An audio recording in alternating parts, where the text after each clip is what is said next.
Shalom sahabat Kalimatulu dimanapun berada. Apa kabar sahabat Kalimatulu semua? Saya berharap sahabat semua ada dalam keadaan sehat dan selalu di dalam pertolongan Tuhan kita Yesus Kristus. Terus dukung perkembangan channel ini dengan cara like, komen, dan subscribe.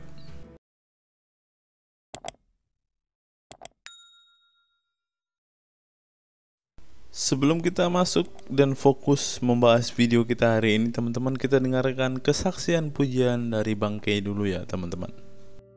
Ho dan zarodai sin start. Kasih itu lemah lembut, sabar sederhana. Oh alangkah indahnya, oh alangkah eloknya, bila saudara seiman hidup dalam, langsung banyak yang nyambung. Pada video kita kali ini, teman-teman, kita akan kembali melihat reaction para apologet Kristen terhadap Zuma yang kali ini kedapatan menghujat. Tapi hujatannya ini, teman-teman, sudah di luar nalar, teman-teman. Dan juga bisa dikatakan sudah kelewatan batas, teman-teman, karena dia mengatakan ajaran yang dibawa Yesus itu adalah ajaran iblis. Nah, untuk itu teman-teman, kita akan kembali mendengarkan reaction para apologet Kristen terhadap apa yang dikatakan Zuma ini, teman-teman. Mari kita saksikan bersama-sama. Tuhan Yesus memberkati kita semua. Perkataan dari dia, ya, bahwa kita ini katanya ajaran setan. Sebentar, emang kalau mereka ini enak gitu ya, tidak ada hukum gitu yang ini mereka gitu, jadi mereka sebebasnya aja ya. Luar biasa ini. Kristen, ayo ramai-ramai kita teropong Kristen. Mengatakan Tuhan punya anak. Pesan siapa? Iblis. Mengatakan Tuhan menjelma menjadi manusia. Pesan siapa? Setan. Ayo, apa lagi? Mengajarkan makan bayi. Pesan siapa? Pesan siapa? Genderuwo. Mengajarkan jangan bersunat. Pesan siapa? Ayo, Ifrit. Pak Ifrit juga dibilang. Apa lagi? Ibadah hari Minggu. Pesan siapa? Setan. Tuh. Apa lagi? Aduh. Dari Kristen. Ini mantan serigala hidup. Apalagi yang mereka anggap suci. Bisa beredar orang begini ya. Lembah patung, oh jangan diragukan lagi. Pesan setan. Apa lagi? Kira-kira di Kristen yang mereka lakukan. Semua yang berkaitan dengan ibadah itu adalah titipan setan, titipan iblis. Apa coba? Memuji siapa? Memuji Bapa. Bapa yang mana? Yang roh. Yang mengajarkan bahwa Tuhan itu roh, siapa? Setan, iblis.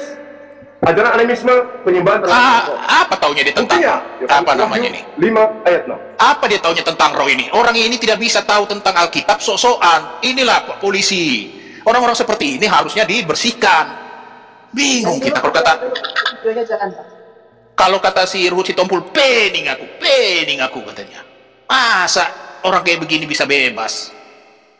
Inilah ketujuh roh Theos yang diutus ke bumi. Theos punya 7 roh. Wujudnya menurut penglihatan orang yang ada di Pulau Patmos, berbentuk binatang, bertanduk 7, bermata 7. Itu pesan siapa? Iblis. Nah, dia tidak tahu maksudnya di kitab Wahyu itu, tapi sudah tafsirkan sendiri. Saya rasa Pak Kace lebih elegan. Dia membacakan, ya, dia tidak menafsir sendiri. Orang ini kan menafsir sendiri, kedebong ini. Bukan agamanya ditafsir. Apalagi yang Anda ragukan kalau Kristen itu adalah ajaran setan? Ada. Kalau dia mengasihi manusia, loh, iblis gimana? Bagaimana iblis merayu Tuhan mereka? Digendong Tuhan ya kan? Dibohong, dirayu. Dia mau menyerahkan dunia ini beserta. Ya, ini nanti kita bahas ya. Tuhan kita dibopong, digendong ya. Emang ada ayatnya itu. Buat Tuhan kita digendong, dibopong oleh iblis. Ini kurang ajar orang ini. Luar biasa orang ini. Isinya. Apakah itu kasih? Kasih. Iblis ketika datang kepada Yesus, dia mengajarkan kasih, Pak. Oh, dia manusia si Yesus. Jika kau ikut aku kasih dunia. Terus ada isinya. Dikasih, ajaran kasih. Lalu sebaliknya, ketika malaikat datang kepada Yesus, apakah malaikat yang mengajarkan kasih? Tidak, Pak. Tidak. Padahal malaikat datangnya tujuannya baik, memberikan kekuatan. Tapi Yesusnya ketakutan. Sampai keringatnya seperti bintik darah. Ada ajaran kasih di situ? Tidak. Yang ada sama setan. Aduh, kata kita orang awam aja, orang goblok, orang bodoh aja, kita yang orang Kristen tahu. Mana ada Tuhan itu takut sama setan? Kalau diuji, dicoba, ya mungkin diuji. Tapi kan nggak kena Tuhan diuji. Inilah orang ini nih, wah benar-benar kadrun koplak. Ajaran kasih adalah ketika iblis datang, menggendong Yesus, mengelus Yesus, membopong Yesus, menentang, Nah ya, ini videonya harus disimpan ya. Ini luar biasa ya, menggendong Yesus, membopong. Ini, wah ini benar-benar ini. Mententeng Yesus. Mententeng Yesus. Apa emang kita kayak bergandengan? Aduh, koplak benar orang ini. Orang-orang ini bodoh ya. Kenapa ya tidak cerdas satu orang pun ya orang-orang ini ya? Tapi menafsir sok hebat. Padahal dia harusnya dia sajikan kitabnya, ayat-ayatnya itu apa yang Pak Kacil bilang, dia harus clearkan bahwa sebenarnya tidak begitu. Tugas dia banyak loh, PR-nya ini. Kenapa dia bisa mentafsirkan Alkitab yang sempurna itu, yang benar satu-satunya, kitab yang paling benar? Bagaimana? Atas bukit bumbungan bait suci, atas gunung, lalu dia katakan, aku akan memberikan dunia beserta isinya, dia akan sujud menyembah kepada. Ayo, sekarang yang mengajarkan kasih terhadap Yesus, malaikat apa iblis?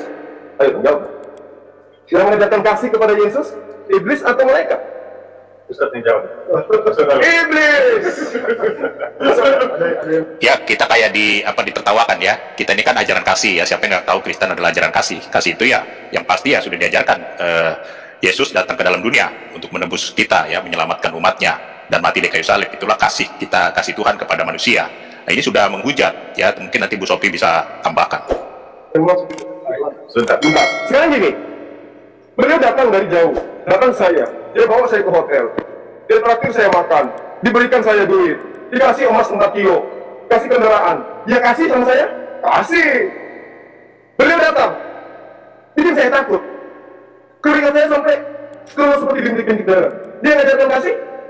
Bukan, dia mengajarkan saya ketakutan. Ya, Yesus itu ketakutan gitu karena keluar keringat ya. Inilah ya. Sekarang yang mana yang benar? Ajaran setan atau ajaran malaikat? Ayo. Jadi ajaran kasih yang mereka anut ini, itu juga adalah penampakan dari iblis. Oh bukti? Ya, sekali lagi, luar biasa dibolak-balik ini. Ajaran kasih adalah ajaran iblis. Baik. Kasihi musuhmu. Musuh, di dalam bahasa Ibrani, itu Satan. Musuh itu Satan. Satan itu adalah iblis. Kasihilah iblis. Ya. Kasihilah iblis sebagaimana engkau mengasihi dirimu sendiri. Mudah sebenarnya. Lalu kemudian ketika dikatakan kasihi musuhmu, musuhnya apa? Pencuri, itu musuh kita. Pemerkosa, musuh kita.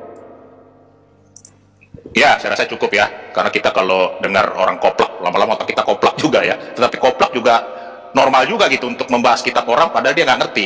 Ini memang penghujat terbesar juga ini menjadi PR juga bagi kepolisian ya untuk mewaspadai youtuber dari umat seberang ini ya, karena mereka ini luar biasa menghujat, terutama orang yang tadi kita tampilkan. Giliran Bu Sophie coba mengkanter, wah langsung mereka kayak berembuk untuk membahas tentang Bu Sophie ya, padahal sesuai dengan fakta data mereka ini memang kadang otaknya otak ini ya memang minus gitu.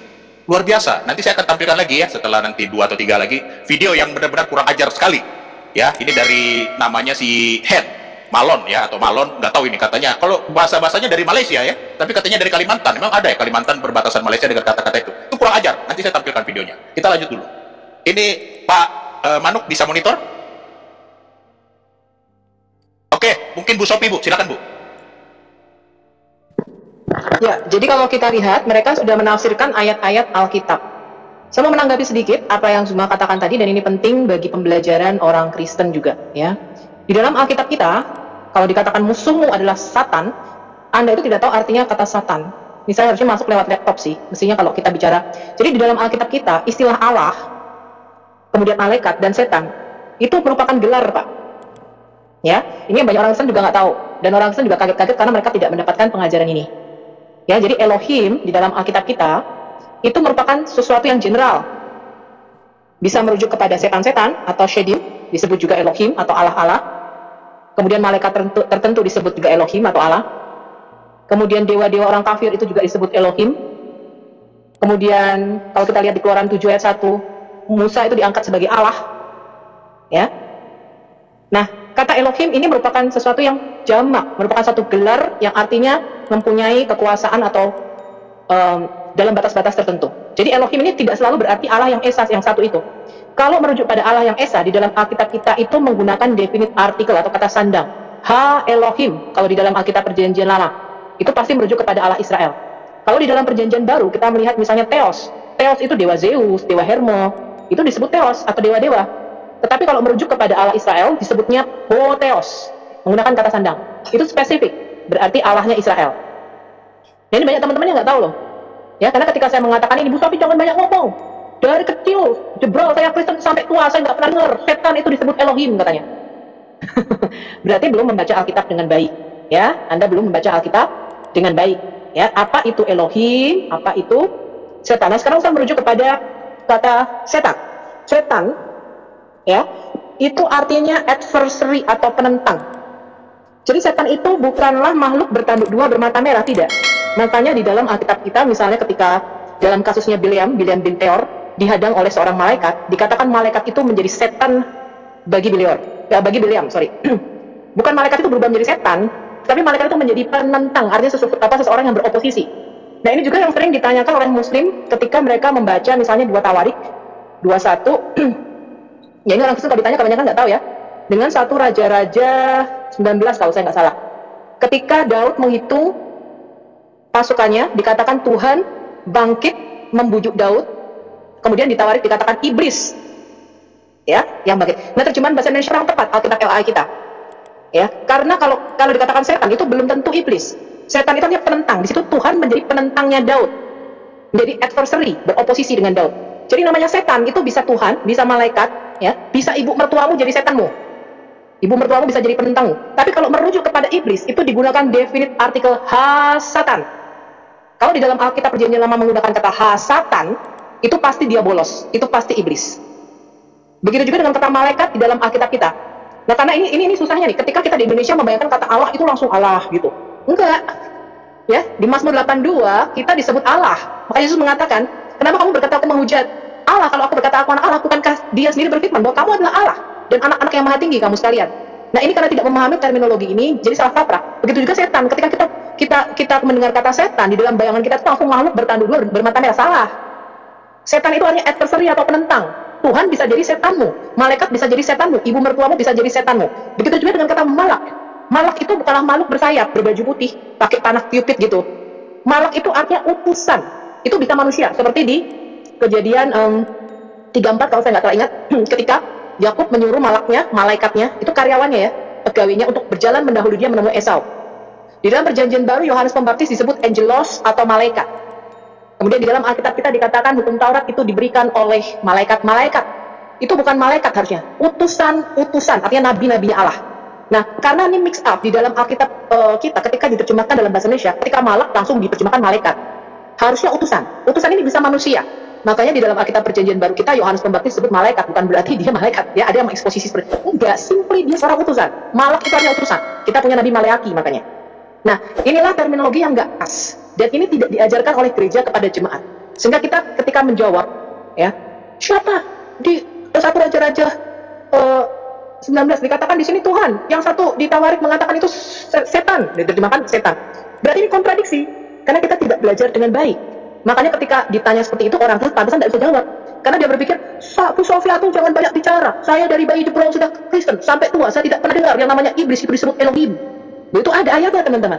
That's why, ya, channel Al-Hayat Indonesia bukanlah channel polemikus. Saya tidak pernah membuat badut, ya, ustadz-ustadz membuat kartun, mencemoohkan nama ustadz-ustadz, bahkan nama pendeta, saya tidak pernah cemoohkan di channel saya. Ya, karena saya tidak mau menyentuh orang yang diurapi oleh Tuhan. Ya, itu pantang buat saya, menyentuh orang yang diurapi oleh Tuhan. Tetapi channel Al-Hayat Indonesia datang untuk menjawab kebutuhan generasi muda, kehausan mereka untuk belajar apologetika. Karena gereja tidak memberikan ini. Ini hal yang rawan, yang gereja nggak mau sentuh. Apalagi memberikan pembelajaran mengenai Quran dan ajaran Islam, itu gereja nggak mau sentuh. Karena ini rawan, beresiko. Tetapi Al-Hayat Indonesia, ya, kita memberikan jawab kepada generasi ini untuk mereka belajar lebih cerdas lagi. Ya, ini makanya kenapa masyarakat Indonesia ini belum sampai pada taraf berpikir yang saya kemarin katakan mengevaluasi data. Mereka belum sampai pada taraf berpikir itu. Jadi ketika menerima informasi itu masuk aja begitu, tanpa saringan, nggak ada saringannya mereka. Kenapa? Karena kurang membaca. Ya, makanya saya tanya, kamu baca nggak buku-buku ini? Al-Itqan fi Ulum Al-Quran. Kamu baca Al-Bidayah wa Nihayah. Kamu baca nggak buku Ibn Abi Daud kitab Al-Masokif? Mana baca mereka? Yang mereka dengerin adalah YouTuber polemikus. Mereka senang, weh menghina Kristen, Tuhannya Kristen berkolor, weh Tuhannya Kristen tidak, weh Tuhannya Kristen kafir. Saya ingatkan kepada teman-teman Muslim, dengan mendengarkan mereka, Anda tidak membawa Anda kepada keselamatan. 1 Petrus 1 ayat 9-10 mengatakan, tujuan iman kita adalah keselamatan jiwa kita. Dan ingat, keselamatan itu nggak gandeng-gandengan. Para polemikus, YouTuber Muslim yang suka menistakan agama, kalau ditanya, apakah kamu yakin kamu akan selamat? Jawaban mereka apa? Kami akan takabur kalau kami berkata bahwa kami pasti masuk surga. Kalau mereka saja nggak yakin, yang mengajari kamu menistakan agama Kristen itu tidak yakin masuk surga, ngapain kamu ikuti channel seperti itu? Apa yang kalian dapat? Apakah kalian mendapatkan pengetahuan atau kalian justru mendapatkan tambahan hujatan baru? Ikuti channel-channel ya yang membuat otak Anda itu EQ-nya naik. Indonesia rata-rata 87, Pak. Ini di bawah EQ gorila. Ya, saya bisa tunjukkan gorila itu rata-rata 90-95. Normal itu 90 EQ-nya. Indonesia rata-rata di bawah normal. Artinya kemampuan berpikirnya sangat lambat. Untuk menyelesaikan taraf SMA aja sulit. Kebayang ya? Jadi otaknya rata-rata setaraf tingkat SMP. Nah ini Pak, generasi seperti ini yang makanya gampang sekali dicekoi ideologi radikal. Kenapa? Karena ketika informasi itu masuk, mereka nggak punya saringan. Los masuk aja. Mereka nggak bisa berpikir, ini informasi yang aku terima ini bener nggak ya? Sumbernya dari mana? Mereka belum sampai pada taraf berpikir mengevaluasi ini. Nah saya harap ini menjadi satu pengajaran bagi kita. Mungkin bisa dilanjutkan dulu nih Pak, nanti jadi jeritan hati istri nih, dipanjang. Silakan Pak. Jeritan hati istri. Bisa ya Ibu Sophie. Ya baik, cepatlah sadar, silakan. Ya, shalom, Pak Piong, Pak Pavel, Shalom, Pak shalom. Koresga, Bu Sofiatul, Pak Mano Edowo, Pak Ritonang, Pak Umar nih, Pak Badasya dan Ciput ini Bapak apa Ibu kah? Oke, shalom, Ibu Pak, shalom. Oh ya, shalom Ibu Ciput, ya. Ya shalom Pak. Aduh, saya salah nyapa Ibu Imut ini ya. Oke. Nggak apa-apa Pak. Oke. Lanjut Pak ya. Puji Tuhan. Ya, oke saya lanjut ya. Jadi kalau balik ke tema dari judul yang ada di channelnya Pak Pavel, Pak Piong, ya ini ya sudah terjadi akhirnya seperti ini kan? Ya akhirnya ya pembersihan ini. Bahkan kalau perlu begini, teman-teman ada bagusnya juga mungkin dengan kejadian ini ya kan? Nah, teman-teman siap-siapin deh tuh rekaman di rumah masing-masing. Kalau dengar ceramah-ceramah yang arahnya kepada yang kita selama ini pernah dengar dari kecil. Kita dengar juga sampai udah besar begini, kadang masih dengar, kadang ada yang ceramahnya ngaco-ngaco, direkam aja tuh, tinggal laporin ya kan, selesai dah. Mantap kan? Kalau kita ini kan nggak ada mau menghina, mau menghujat, seperti Bu Sofiatul sudah sampaikan di hari-hari sebelumnya, di komen-komen sebelumnya, dan saya akui juga, kita nggak ada di gereja tuh pendeta tuh khotbah tuh, wah orang Islam begini, begini yang segala, nggak ada. Pendeta tuh di gereja cuma khotbah, hidup suci kuduslah kalian. Karena Allah itu suci, Allah itu kudus. Ya, jagalah kekudusan. Ya, kasihilah musuhmu, berdoalah kota di mana engkau ditempatkan Tuhan berada. Doakan bangsa negara, bla bla bla, semua hal-hal yang baik, yang positif, ya kan? Sehingga itu sebabnya makanya orang-orang Kristen ini, para pengikut Kristus ini, kita berbeda pola hidup kita, ya kan? Memberkati, memberi kepada orang lain. Jadi ketika ada anak-anak Tuhan, orang-orang Kristen, ketika dia ada berkat dan dia membagi-bagikan, bukan tujuan mau kristenisasi. Saya suka ketawa kalau dia ngomong begitu. Oh bagi-bagi ini karena mau kristenisasi, ini belum bicara sebelum pandemi lah ya, kita bicaranya. Gitu. Misalnya ada orang Kristen yang bagi-bagi berkat, dia memberikan apa yang dia bisa bagikan kepada lingkungan, tetangga, dan kepada siapa yang dia tergerak Tuhan berikan. Ya, itu bukan tujuan mengkristenisasi, karena memang itu yang diajarkan Tuhan Yesus kepada kami melalui para hamba-hamba Tuhan yang Tuhan pakai yang berbicara di atas mimbar. Itu sebabnya ya oke lah, sudah terjadi sekarang nih kan, sudah terjadi. Pak KC sudah dibawa, diambil. Ya Waloni kita udah lihat tahu ya kisahnya, sedang dirawat di rumah sakit kalau nggak salah sekarang ya. Kemudian Pak Ruhut bersuara supaya UAS pun, bahkan masih ada yang lain. Gitu. Kalau kita enak teman-teman ya, para pengikut Kristus, kalau kita ini kan sudah diajarkan kasih, dan ketika kita berkomentar kemarin termasuk PMKC itu kan hanya memberikan hak jawab, memakai hak jawab kita untuk menjawab dan untuk menjelaskan. Makanya ditampilkan juga dengan dalil oleh Pak MKC dan teman-teman yang lain, ya kan? Ada dasar dalilnya, komennya juga berdasarkan dalil, nggak komen kosong, nggak ada dalil, ya kan? Di komentar aja ceplos-ceplos enaknya kan gitu. Nah itu baru menghujat, baru menghina. Kita udah kenyang kayak begitu, udah kenyang itu kayak begitu, Itu. Nah makanya Pak Ruhut teriak kan. Itu. Nah kembali lagi, makanya ini menjadi pembelajaran buat kita. Kalau kita memang bukan tujuannya untuk menghujat atau menghina, kan dikasih tahu komentar-komentar kita sebelumnya. Ya, ketika dimunculkan dalilnya, dilihat, dibaca dan kita dengar, ya ada berbagai macam reaksi. Ada yang kebingungan ketika baca dalil itu, ya, dari kitab-kitab saudara-saudara kita ini. Ada yang terdiam, ada yang karena nggak tahan, mungkin karena yang dibaca rasanya dia menurut logika dia nggak masuk, akhirnya buat dia ketawa karena dia rasa lucu, ya ada yang ketawa. Nah ini kan efek dari reaksi, ya, efek reaksi dari apa yang dia baca, dia lihat, dia baca dan dengarkan. Gitu. Jadi nggak ada tujuan untuk menghina atau menghujat. Tapi berbeda dengan saudara-saudari kita. Makanya saya angkat jempol sama Ustadz Mita ya kemarin ya, Pak Pavel Papiong ya teman-teman ya.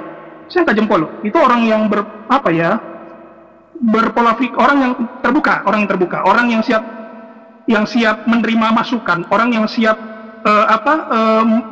orang yang menganalisa ketika ada sesuatu yang disampaikan, dianalisa sama dia seperti yang Bu Sofi sudah jelaskan nih. Kalau ustadz-ustadz di Indonesia seperti Ustadz Mita nih, saya rasa kita adem ayem negara ini. Ya tinggal kita saling menopang satu sama lain. Kalau ada, karena di saudara-saudari kita yang beragama Islam ini, saya keyakinan saya gini, oke di Kristen begini, Buddha begini, Hindu begini, yuk kita sharing ngobrol. Kita bertukar pikiran dengan hati damai, dengan tujuan kita sama-sama mau mengetahui untuk kita, ayo jalan mana yang benar-benar bawa kita ke surga. Kalau itu ya udah kita ikut yang itu, gitu kan? Seperti itu. Karena ini penting, ini urgent loh. Tuhan tengah lama lagi datang, ya kan? Begini, ada hal yang saya mau sampaikan. Ini saya dapat Tuhan kasih hikmati ketika saya lagi doa. Segala sesuatu itu kan tidak akan terjadi tanpa izin Tuhan, betul kan?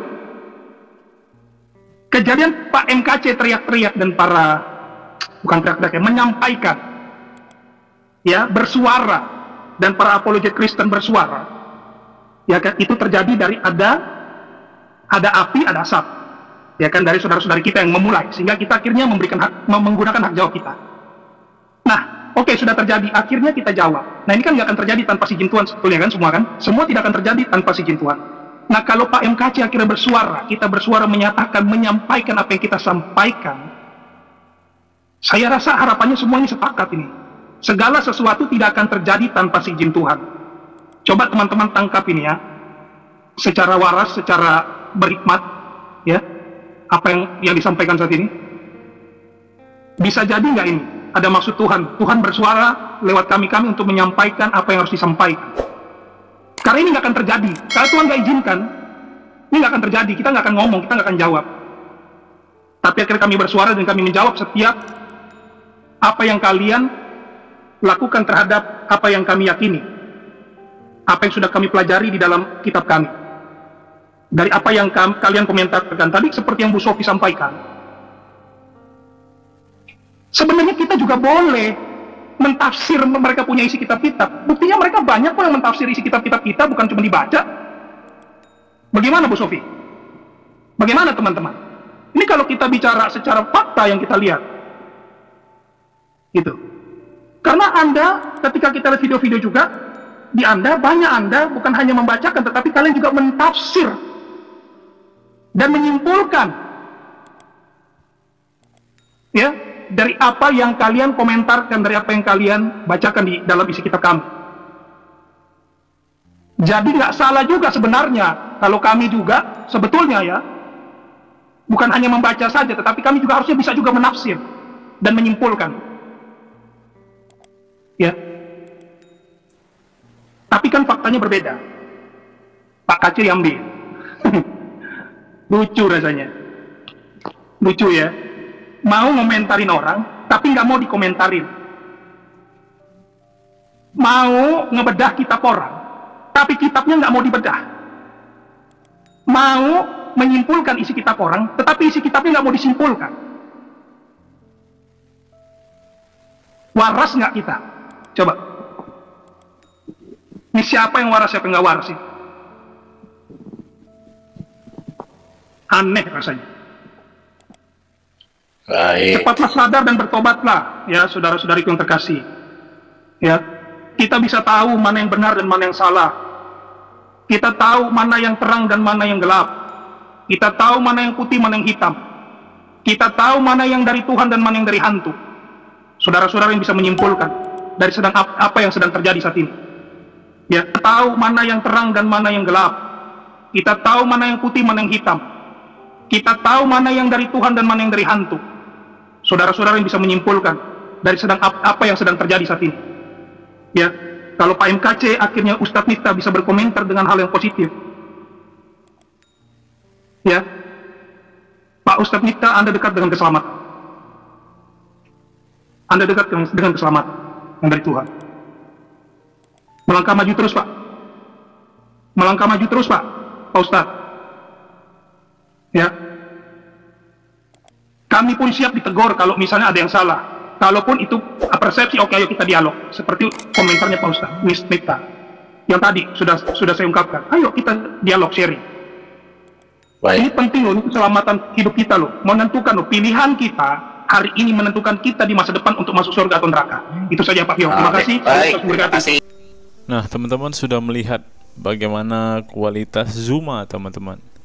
Dia hanya menjelek-jelekan agama kita. Dia hanya memfitnah agama kita. Bahkan dia tidak segan-segan menghujat Tuhan segala makhluk, yaitu Yesus Kristus. Dia tidak segan-segan menistakan, bahkan mengata-ngatai Yesus dengan berkata bahwa Yesus adalah iblis dan Yesus membawa ajaran iblis. Inilah yang terjadi, teman-teman, ketika seseorang tidak paham dengan Alkitab.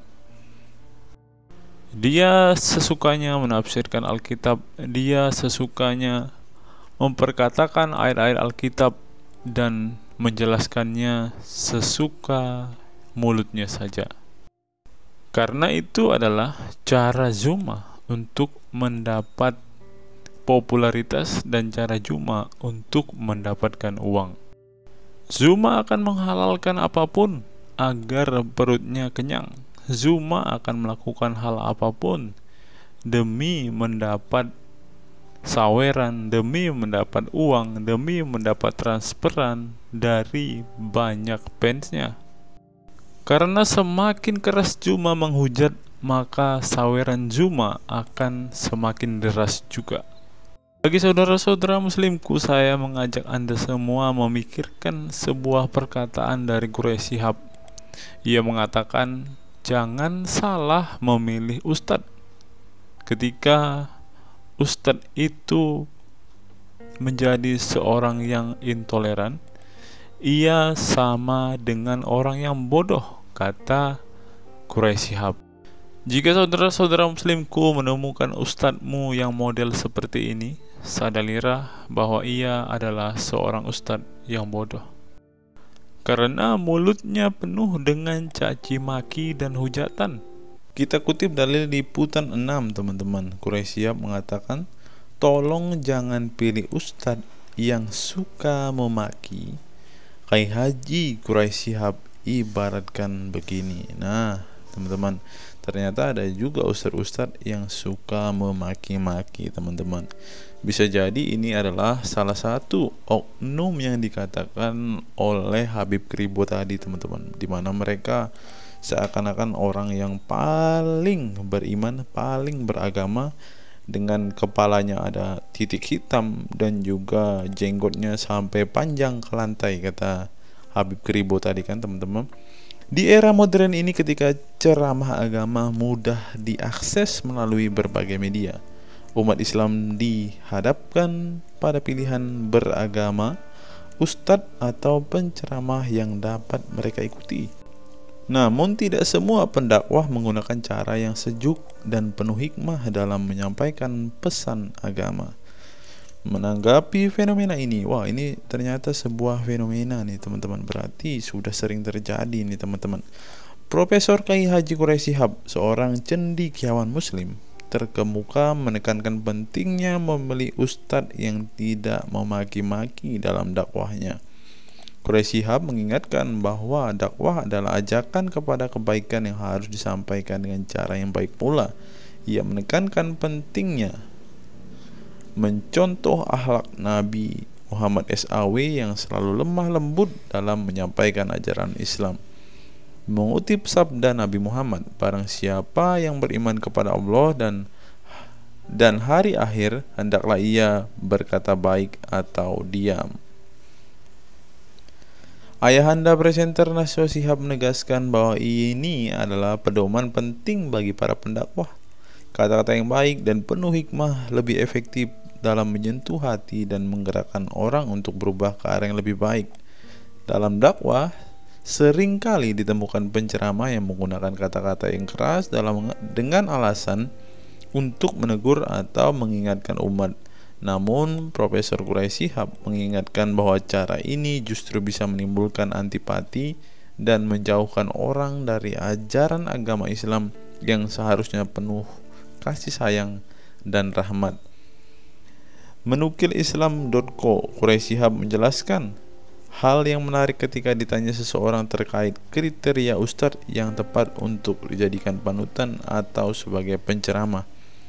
Mantan rektor lain sekarang UIN, Syarif Hidayatullah Jakarta, ini menjelaskan dengan penuh kasih ibarat seorang bapak menasihati anaknya. Pilihlah ustadz yang menganut paham moderat. Anda tidak akan mendengar makian, tutur mantan Menteri Agama ke-16 masa Presiden Soeharto ini. Quraisy menjelaskan bahwa ustadz yang wasatiyah akan terbuka untuk dikritik dan tidak fanatik dengan satu pandangan dan menilai pandangan yang orang lain salah. Quraisy menjelaskan bahwa ustadz wasatiyah akan terbuka untuk dikritik dan tidak fanatik dengan satu pandangan dan menilai pandangan orang lain salah. Ustadz yang wasatiyah memahami bahwa jalan menuju agama itu besar dan memiliki jalan-jalan kecil untuk menuju jalan besar itu.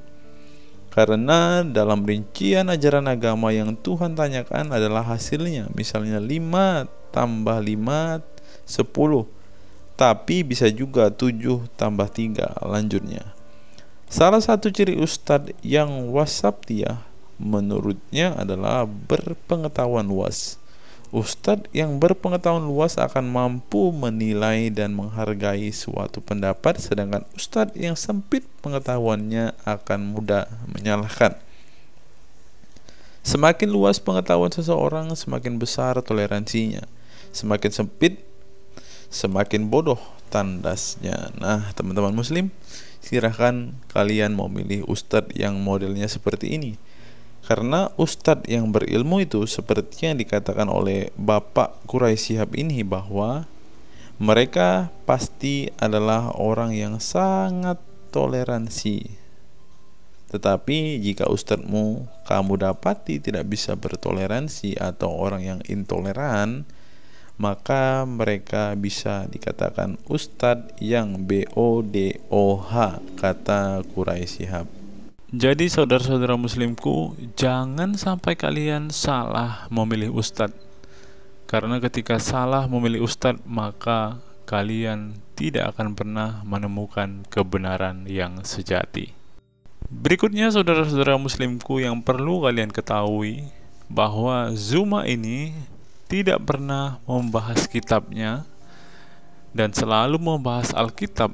Alasannya karena Zuma tidak paham sama sekali tentang apa yang tertulis di dalam hadis dan Quran kalian. Alasannya mengapa? Karena ustadz-ustadzmu sendiri yang mengatakannya, dan Zuma telah melakukannya, dan akhirnya Zuma tidak paham kitabnya. Mari kita dengarkan apa kata ustadz-ustadzmu ini.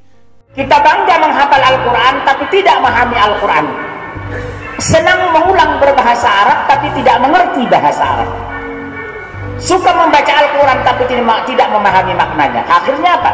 Menjadi keledai di Indonesia. Tidak sampai di situ saja teman-teman. Menurut NU Online, seperti yang disampaikan oleh Gus Baha, ingin umat Islam banyak baca Al-Quran meski tak paham maknanya. Teman-teman bisa baca sendiri ya judul artikel ini. Artikel ini mengatakan seorang Gus ingin umatnya itu semua umatnya dia ingin bahwa mereka harus mau dan rajin membaca Al-Quran, teman-teman. Walaupun ya pada kenyataannya apa yang mereka baca mereka tidak ketahui, apa yang mereka baca mereka tidak tahu maknanya, teman-teman. Mari kita dengarkan dan lihat apa isi dari artikel yang diransir oleh NU Online ini, teman-teman. Jakarta, NU Online. Rais Syuriah Pengurus Besar Nahdlatul Ulama PBNU Kiai Haji Ahmad Bahaudin Nur Salim yang biasa dikenal dengan Gus Baha mengingatkan umat muslim atau umat Islam untuk memperbanyak membaca Al-Quran meski tidak memahami maknanya. Waduh, gak bahaya kah ini?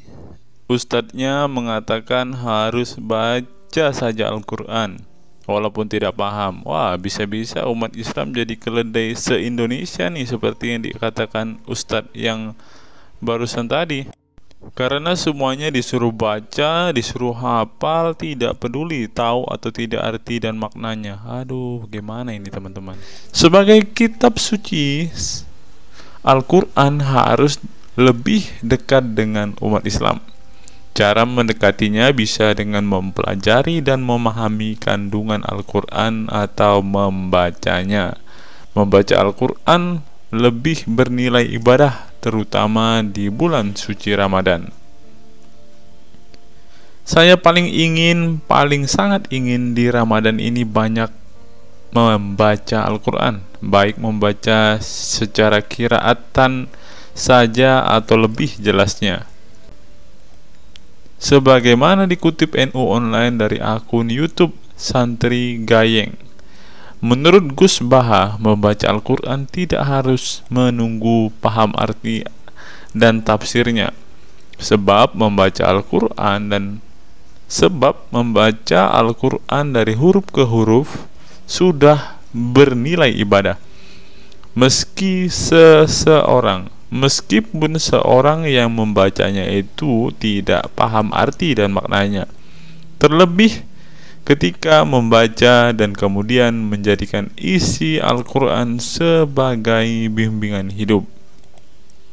Gus Baha mencoba melogikakan orang yang membaca Al-Quran tetapi tidak memahami maknanya. Ia menjelaskan ketika seseorang membaca Al-Quran dan tidak paham maknanya, maka seseorang itu hanya menyibukkan diri dengan kalamullah. Hal ini menurut Gus Baha sesuatu yang baik. Tetapi Ustadz yang tadi mengatakan kalau hanya bisa membaca tetapi tidak ngerti maknanya, mereka sama dengan keledai di Indonesia. Nah, sekarang umat muslim bingung nih harus ngikutin yang mana, mau jadi keledai atau hanya menjadi pembaca tetapi tidak tahu apa-apa nih. Lanjut, teman-teman. Efek dari kesibukan dengan kalamullah itu pasti tidak melakukan maksiat.